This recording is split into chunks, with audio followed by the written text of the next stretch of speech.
আসসালামু আলাইকুম ওয়া রাহমাতুল্লাহি ওয়া বারাকাতুহু। আজকে প্রধান অতিথি খালিদ হুসাইন, মাননীয় ধর্ম বিষয়ক মন্ত্রণালয়, বঙ্গবন্ধু বাংলাদেশ সরকার উপস্থিত আছেন।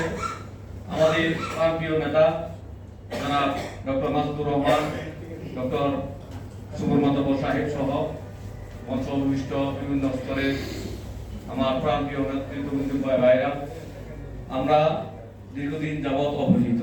এটা নতুন করে বলার কিছু নেই।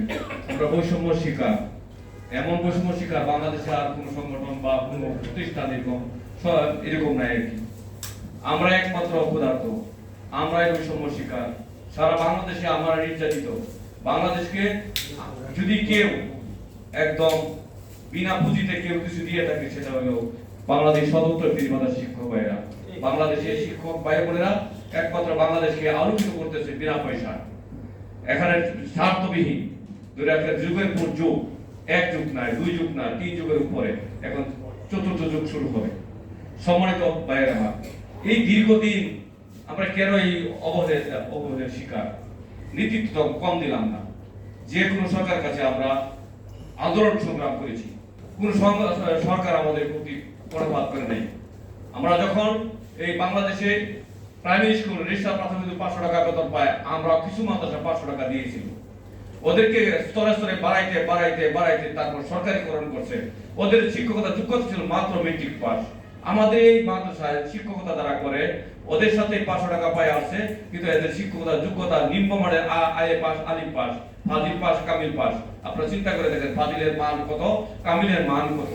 এত শিক্ষা যোগ্যতা থাকা সত্ত্বেও এর পাঠদান ক্রিয়া যুগের পর যুগ পাঠদান করে আছে।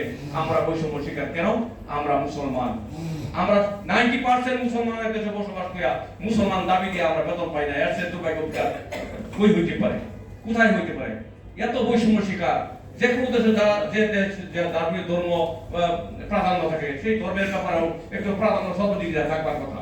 ধর্মীয় ব্যাপারে, শিক্ষার ব্যাপারে থাকবার কথা। আস্তে আস্তে সংশোধন করতে করতে আমাদেরকে এমন পর্যায়ে নিয়ে গেছে, ধর্মটা বাদ দিয়ে এগিয়ে গেছে। আপনারা জানেন বিগত সরকার আমাদের প্রাইমারি থেকে আরম্ভ করে হাই স্কুল, কলেজ সর্ব জায়গায় বৈষম্য শিকার করছে। মূলত আমাদের আজকে মুসলমান হিসেবে অস্তিত্ব শেষ হয়ে গিয়েছিল, আমাদের অস্তিত্ব শেষ হয়ে গেছিল। এই বর্তমান সরকার, যে সরকার এখন আসছে, এরা যদি না আসতো, আমাদের মনে হয় আমাদের আলেম সমাজ আমরা মাঠে ময়দানে কাজই করতে পারতাম না। আপনারা জানেন আমি বিগত দিনে আন্দোলন সংগ্রাম করেছি।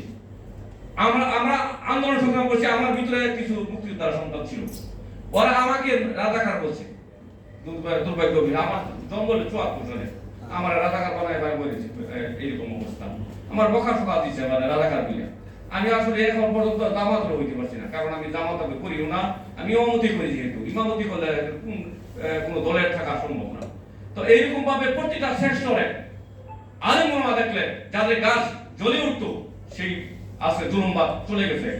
এখনো যদি আমরা সেই বৈষম্য শিকার থাকি, এখনো যদি জুলুমের শিকার থাকি, তাহলে তা হইল না।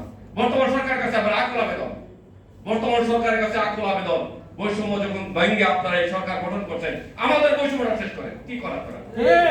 আমাদের বৈষম্য শিকার আমরা যুগে যুগে আমরা আজকে লাঞ্ছিত, বঞ্চিত, অভাবগ্রস্ত।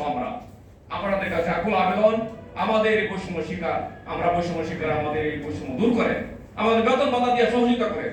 আমাদের পেটে ভাত নেই, আমরা তো মানুষ।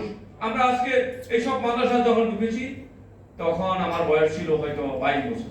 এখন বয়সটা কত আসছে আপনি চিন্তা করে দেখেন।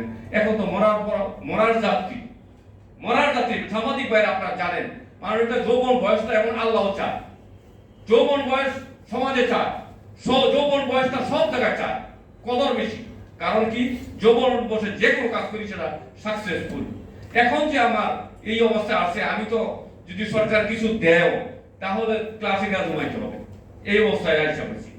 যুবক হয়ে ঢুকছিলাম, আজকে বৃদ্ধ হয়ে যেতেছি, এখনো বেতন কথা পাই নাই।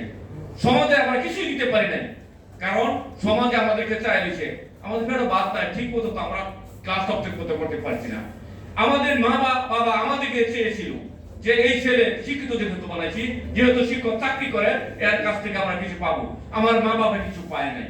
আমার স্ত্রী সন্তানে পাই নাই, আমার ছেলে সন্তানে পাই নাই। তো আপনাদের কাছে আকুল আবেদন, বর্তমান সরকারের কাছে আকুল আবেদন, আমরা বৈষম্য শিক্ষার বৈষম্য দূর করেন। এই বলে আমার বক্তব্য শেষ করলাম। ওমা আলাইনা ইল্লাল বালাগ।